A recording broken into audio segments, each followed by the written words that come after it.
What's up guys, it is JBeebs here and welcome to another Yu-Gi-Oh video. I'm really enjoying doing the Yu-Gi-Oh content, so if you want to see more, just like the video, watch the video. But in today's video, I'm going to be going through and I'm going to be ranking, I'm going to go through ranking the Yu-Gi-Oh series.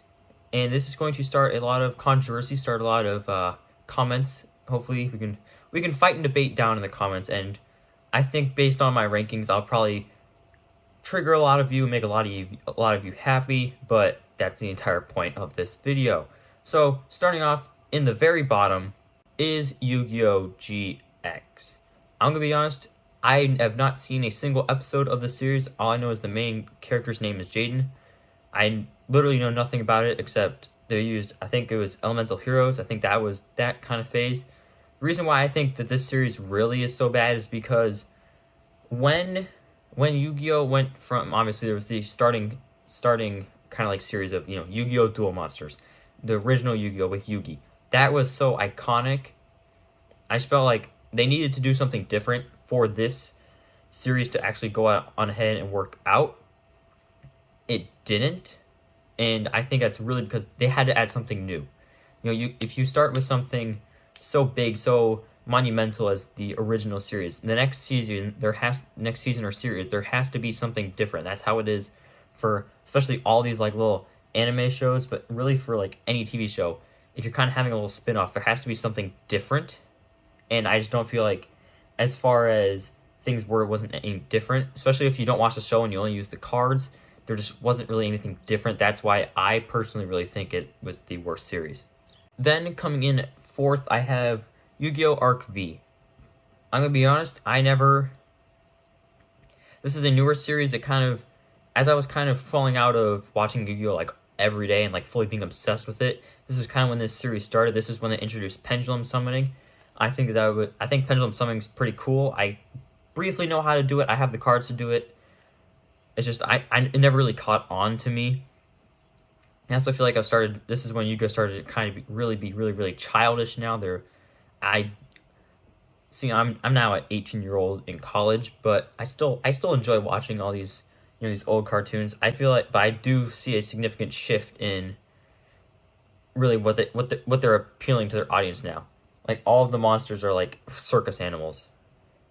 But I do kind of like the whole like saying that throughout the whole thing is the pendulum swings both ways. I think that was a kind of a little cool thing. Then the third series for me is Yu-Gi-Oh! Zexal. Now I'm gonna be honest, I don't think I've actually gone through and watched this entire series. I think I've just watched an episode here or there, and I think I've watched the kind of the ending of things. But I did like the new kind of style of how it was. Like there's the XZ summoning. If you don't know what that is, like you have a level rank, technically I think it's called rank 4. You just have to like sacrifice 2 level 4 monsters to XZ summon that monster. I kind of like how the direction that was kind of going in. I don't necessarily think it was that. I think it's pretty easy. Okay, it's so easy just to have, like, you could build an entire deck off of level 3s and only have XZ monsters that need level 3s, and you could be just fine. You could summon all these monsters in like your first or even second turn. I didn't really like the whole, like, I'm not 100% sure about the plot line. I'm pretty sure the main character has this like dual spirit friend. I think they can like join together sometimes. I also wasn't necessarily the biggest fan of the way the main character's like main card developed. Like it's Utopia, if you don't know what it is, number 39 Utopia, and then it just evolves into like number 39 Utopia Ray, and then it's Utopia Ray V, I think. I just didn't really like how there wasn't any really real progression with the main character's deck and like their cards. Like there wasn't, oh, something new, there's something that changed. It was really just, all right, there's still this. I also didn't really like the fact that like the whole entire main plot, there wasn't like, obviously there was a villain at the end, but it wouldn't necessarily be villains. The people got like controlled by the cards at some point, I'm pretty sure. But overall, I think there's a lot of potential, at least for me personally. I think they could have done a lot more, but I also don't feel like what they did was bad. And coming in at second is the original Yu-Gi-Oh! Series. Now, I know I'm going to get a lot of hate for that, and I know already in this video I've kind of compared Yu-Gi-Oh! To being, the iconic, classic, solid rock foundation of everything that has been formed. Don't get me wrong, the original Yu-Gi-Oh series, loved it. I think it was the perfect way to introduce all the cards, especially the show. It made a lot of sense. You know, it had all the Millennium items. You had the Egyptian God cards. You had Dual Kingdom, you know, where they're competing in the tournament.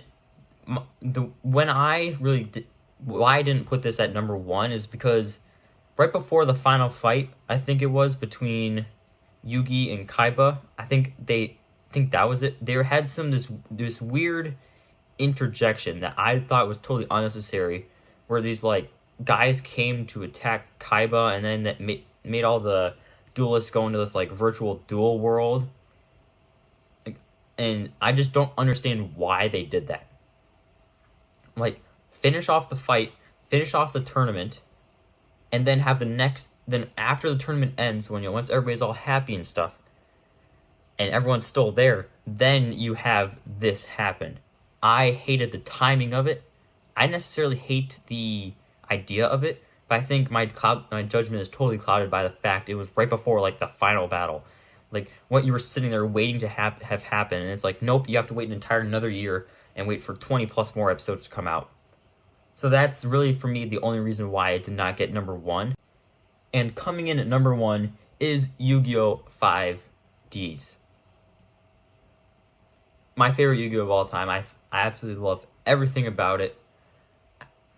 I think I am a little bit biased, though, because whenever Yu-Gi-Oh! 5Ds was out, that's when I was, like, 7 years old, 7 to 13 years old, we're all, you're starting to find all these interests, it's no longer just Tom as the tank engine or Barney, it's, Pokemon and Yu-Gi-Oh! And no one else really watched Yu-Gi-Oh! But I did.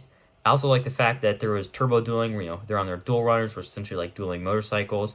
I feel like I like cars, so I think that was another reason why I totally loved it. I think Yu-Gi-Oh! Completely choked it by not continuing that on in some aspect. Like, I don't even think dual runners are ever again addressed. I also think that is, again, this kind of shift and focus from, I think at that point they were more appealing to the older audience of the original Yu-Gi-Oh! Series, but nowadays they're trying to get new generations to come in, so, and, they're appealing to, like, 5-year-old children. I also just kind of like the whole fact that, kind of like in the original Yu-Gi-Oh! Series, you have your main character, but you also have a couple of other sub-main characters that have their own storylines, their whole plot lines, their whole character development. And Yu-Gi-Oh! 5Ds, I liked the fact, it started off with the tournament to figure out who the signers were. Then they fought the Dark Signers. Then it was the Grand Prix, and the Grand Prix I absolutely love. It was just a tournament with a bunch of duelists from all over the world, and tag team turbo dueling. And it was so nice. They had there was like 4 rounds in a row where it was like, if this weren't a Grand Prix and this was the season finale, I would be comfortable with it ending after this epic of a duel. Like, that's just why I loved it so much. But yeah, basically that's the end of the video. I know you guys are gonna disagree. The entire point of this is to disagree. Comment down below what you think I probably should have done the rankings with. I know a lot of you guys, if you're Yu-Gi-Oh! GX fans, you'll come at me. It's okay. I really ranked them that low because I'd never seen the series. Like, these series are also probably ranked by watch time as well. And I'm gonna be honest, I have a bunch of time of just doing nothing. So if you want me to watch the series and come back, reevaluate this, sure. If you want me to do other types of ranking videos like this, like I've been thinking about ranking main characters like monsters, ranking storylines, and just kind of other things like that. So again, just let me know. I hope that you guys all have enjoyed. Make sure you subscribe to my channel if you have. And it is JBeebs, signing off.